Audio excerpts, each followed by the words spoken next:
प्यारे बच्चों, Rajput coaching centre में आपका स्वागत है। Good morning. तो पढ़ेंगे क्लास 11th 12th के बच्चे फिजिक्स सेकंड, पेज 158, लेसन आपका 9 चल रहा था। तो क्वेश्चन नंबर 7 की बात कर रहे थे हम। क्वेश्चन नंबर 7 आपका था लेंस से आप क्या समझते हैं, यह कितने प्रकार का होता है।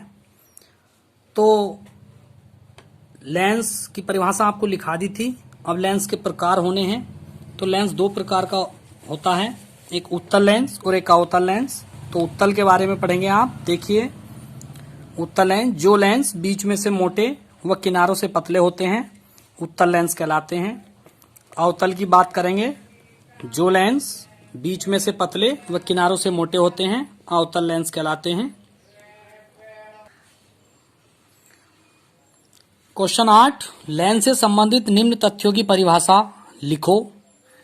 तो मुख्य अक्ष है, प्रकाशिक केंद्र है, फोकस तल है, फोकस दूरी है, द्वारक है। इनकी परिभाषाएं देखेंगे। मुख्य अक्ष, तो मुख्य अक्ष क्या होती है?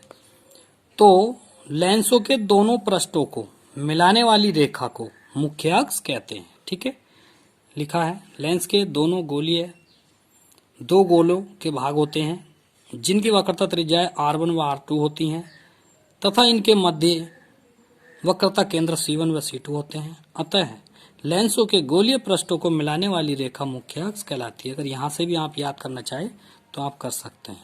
ठीक है, प्रकाशिक केंद्र की बात करेंगे। देखिए, प्रकाशिक केंद्र क्या है।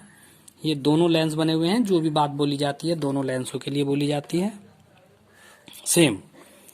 तो ये लेंस है और इसके बीच में एक मध्य बिंदु ये है O, इसका मध्य बिंदु है ये O। तो ये कोई प्रकाश की किरण आती हुई दिखाई दे रही है, ये वाली। तो ये बिना विचलित हुए सीधी निकल रही है, ऐसी इसमें बिना विचलित हुए सीधी निकलती है। तो कह सकते हैं लेंस के अंदर मुख्य अक्ष पर स्थित वह बिंदु जिससे होकर जाने वाली प्रकाश की किरण अपवर्तन के पश्चात बिना विचलित हुए सीधी निकल जाती है, लेंस का प्रकाशिक केंद्र कहलाता है। ठीक है, देखिए सीधी निकल गई है, इसको लेंस का प्रकाशिक केंद्र कहते हैं। नेक्स्ट पेज लगाते हैं।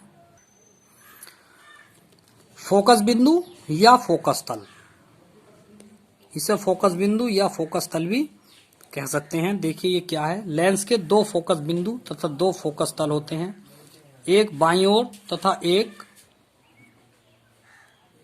बाईं ओर तथा एक दाईं ओर। अतः उत्तल लेंस के मुख्य अक्ष पर वह बिंदु जिससे चलने वाली प्रकाश किरणें अपवर्तन के पश्चात मुख्य अक्ष के समांतर हो जाती हैं, उसे उत्तल लेंस का प्रथम फोकस बिंदु तथा इनमें से स्थित तल को प्रथम फोकस तल कहते हैं। ठीक है, अब फोकस दूरी की बात करते हैं। तो लेंस के प्रकाशिक केंद्र से मुख्य फोकस तक की दूरी को फोकस दूरी कहते हैं। इसे छोटे f से प्रदर्शित करते हैं। इसी प्रकार से द्वारक की बात करते हैं। लेंस के गोलीय पृष्ठों के व्यास को लेंस का द्वारक कहते हैं।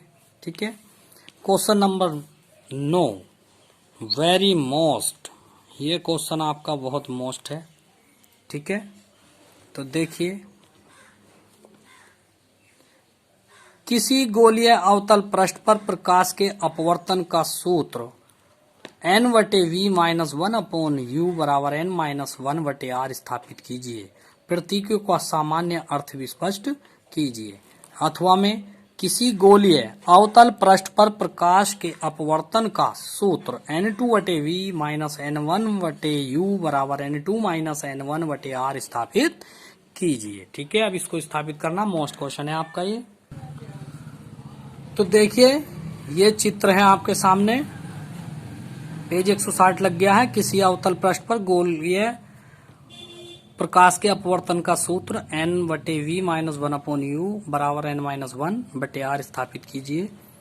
तो देखिए चित्र है, ये कोई अवतल पृष्ठ है कांच का, इस तरह से वायु में रखा है। वायु का अपवर्तनांक n1 और n2 कांच का अपवर्तनांक है। ये बिंदु वस्तु O है, O से चलने वाली प्रकाश की किरण यहाँ गिरती है, तो ये अभिलंब हो गया, तो ये अभिलंब की ओर झुक जाती है। ठीक है, उसके बाद इसको जब बैक करेंगे पीछे को, यहाँ सीधा लाएंगे, तो जहां ये इसको मुख्य अक्ष को काटती है, यहाँ इसका प्रतिबिंब बनेगा I। ये इसका वक्रता केंद्र हो गया। ये वाला कोण अपवर्तन आपतन कोण हो गया आई, और ये अपवर्तन कोण आर हो गया, और जैसे ही ये पीछे को मिलेंगे तो ये कोण आर होगा इतना। ठीक है, वस्तु जो है अल्फा पे, अल्फा कोण पर है, प्रतिबिंब बीटा कोण पर बनता है, और ये वक्रता केंद्र गामा कोण पर है। यहाँ से इसकी ऊंचाई h मान ली है, लंब गिरा दिया है। ठीक है, ये इसका P है। वस्तु की दूरी u और प्रतिबिंब की दूरी v और वक्रता केंद्र r, ये सभी चीजें माइनस में लेंगे क्योंकि ये दर्पण लेंस के बाईं ओर की दूरियां हैं, तो सभी माइनस में ली जाएंगी। तो देखिए, माना क्यू पी क्यू डैश वक्रता त्रिज्या r का एक अवतल पृष्ठ है जो अपवर्तनांक n1 के विरल माध्यम को अपवर्तनांक n2 के सघन माध्यम से पृथक करता है। इस पृष्ठ का ध्रुव P है तथा वक्रता केंद्र C है। माना इसके मुख्य अक्ष पर PC पर एक बिंदु वस्तु O स्थित है जिससे चलने वाली प्रकाश की किरण OM अवतल पृष्ठ के बिंदु M पर आपतित होती है। अपवर्तन के पश्चात अपवर्तित किरण अभिलंब CMN, चित्र में है CMN की ओर झुक जाती है। दूसरी आपतित प्रकाश की किरण OP गोलीय पृष्ठ पर लंबवत गिरती है जिससे वह बिना विचलित हुए सीधी निकल जाती है। दोनों अपवर्तित किरणों को पीछे की ओर बढ़ाने पर I पर प्रतिच्छेद होती है। ठीक है, जैसे पीछे को बढ़ा रहे हैं हम, ये जो लिखा हुआ थ्योरी है, ये भी पीछे को बढ़ाई, ये भी पीछे को बढ़ाई, तो I पर मिल गई। ठीक है, जहां वस्तु का प्रतिबिंब प्राप्त होता है। ठीक है, आइए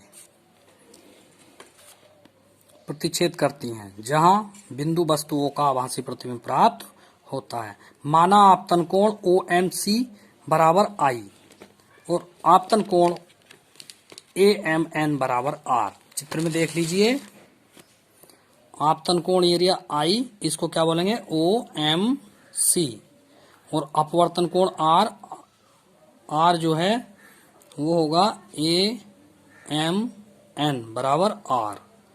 ठीक है, तो ये भी बन जाएगा R, इतना इस प्रकार से IMC। ठीक है, अब हम दूरियां लेंगे। तो P से वस्तु की दूरी -u बाईं ओर है, प्रतिबिंब की दूरी -b तथा वक्रता त्रिज्या PC -r है। माना OM, IM और CM मुख्य अक्ष से क्रम से अल्फा बीटा गामा कोण बनाती हैं। माना मुख्य अक्ष पर M से खींचे गए अभिलंब की ऊंचाई h है, जो मैंने आपको चित्र में बताया था। ठीक है, अब थोड़ा चित्र देखेंगे। देखिए, थोड़ा इसमें समझेंगे कि ये है, जैसे मान लो OMC है, ये इतना त्रिभुज देखेंगे जहां मेरी पेंसिल चल रही है OMC में, तो ये जो बहिष्कोण है, जो त्रिभुज के बाहर जो कोण बने गामा, तो ये अल्फा और I के दोनों के योग के बराबर होगा। ठीक है ना, उसी प्रकार इस वाले त्रिभुज में IMC में ये वाला गामा फिर R और बीटा के योग के बराबर होगा। इसी प्रकार से ये लिया हुआ है। ठीक है, आइए अपने सवाल पर। तो त्रिभुज OMC में गामा बराबर अल्फा प्लस I, तो I बराबर होगा गामा माइनस के अल्फा। त्रिभुज IMC में गामा बराबर बीटा प्लस R, तो R का मान हो गया गामा माइनस के बीटा। अब स्नेल के नियम से, स्नेल के नियम से यहाँ पे आप स्नेल का नियम लगाएंगे तो देखेंगे, स्नेल का नियम होता है साइन I बटे साइन R बराबर 1n2n है, ये h की तरह लग रहा है, ये n है, या साइन I बटे साइन R, आप इसे n2 बटे n1 भी कर सकते हैं। ठीक है, n2 बटे n1 भी कर सकते हैं। यहाँ लिखेंगे व्यास, पृष्ठों का व्यास बहुत छोटा है, पृष्ठों का व्यास, पृष्ठों का व्यास बहुत छोटा है, तो अतः साइन I को I ले लेंगे और साइन R को R ले लेंगे, तब I बटे R बराबर होगा n2 बटे n1, तो ये हो गया I n1 बराबर R n2। तो ये इस प्रकार से हो जाएगा। ठीक है, इसको मान लेंगे समीकरण 3, बहुत आसान है। हम I और R के मान रखेंगे यहाँ पे, जो आपने समीकरण 1 व 2 से निकाले थे, ये रहे ऊपर एरिया, I का मान एरिया और R का मान एरिया, तो आप यहाँ पर रख देंगे। तो I व R के मान रखने पर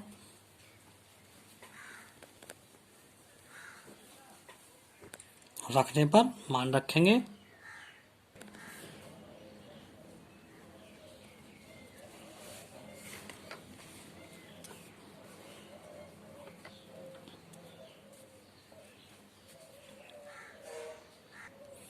अब N1 के एक तरफ ले लो, तो इसमें क्या होगा, ये वाला जो N2 बीटा है ये माइनस का इधर आके कैसा होगा, प्लस का हो जाएगा ये, ठीक है। और माइनस के N1 अल्फा इधर आ गया, ये वाला यहाँ रह गया। उसके बाद N2 गामा यहाँ, और ये भी N1 गामा इधर जाएगा तो माइनस में होगा। N2 बीटा माइनस के N1 अल्फा बराबर गामा यहाँ से कॉमन लिया तो N2 माइनस के N1, ये हो गया। इसको मान लेंगे समीकरण नंबर 4। कोई बड़ी बात नहीं है, समीकरण मान लीजिए। अब हमें अल्फा बीटा गामा के मान निकालने हैं, फिर दोबारा से त्रिभुज के नियम लगेंगे, ठीक है। तो अल्फा कहाँ पे है, त्रिभुज लेंगे तो हम इसे अल्फा का मान निकाल लेंगे। तो अल्फा बराबर देखिए tan अल्फा ले लो, तो लंब बटे आधार से tan अल्फा बराबर लंब बटे आधार यानी h बटे माइनस के u, इस प्रकार से लेंगे। ये सबके मान निकल के आ गए, अल्फा बराबर ml बटे एलओ। अब एलओ की जगह पीओ रख दिया हमने, ठीक है। तो यहाँ पे ऐसा क्यों किया है, तो देखिए यहाँ पे आइए आप, ये है ये, तो एल ओ रख दिया। अब ये एल पी के बहुत नजदीक है तो इसलिए ओ एल को ओ पी कर दिया। तो सभी में इसी प्रकार से किया गया है, ठीक है। तो आइए ये रहा, तो एम एल एल ओ की जगह पीओ कर दिया और पीओ का मान माइनस के यू। ऐसी इसमें है आई ओ की जगह आई पी कर दिया और इसका मान माइनस भी। ऐसी नीचे सी एल को सी पी कर दिया और इसका मान माइनस के आर। और अल्फा बीटा गामा के मान समीकरण 4 में रखने पर, ठीक है। आइए ये मान रख दिए हैं अल्फा बीटा गामा के। उसके बाद हल करेंगे तो यहाँ से ऊपर से अभी चिन्ह सहित करेंगे। H कॉमन ले लिया सब जगह से, तो ये सॉरी N2 N1 रहेगा, ये N1 होगा, S से H काट दिया। उसके बाद माइनस का कॉमन लेंगे तो ये होगा N1 बटे U माइनस के सॉरी जब ये कॉमन लेंगे तो N2 बटे V रह जाएगा।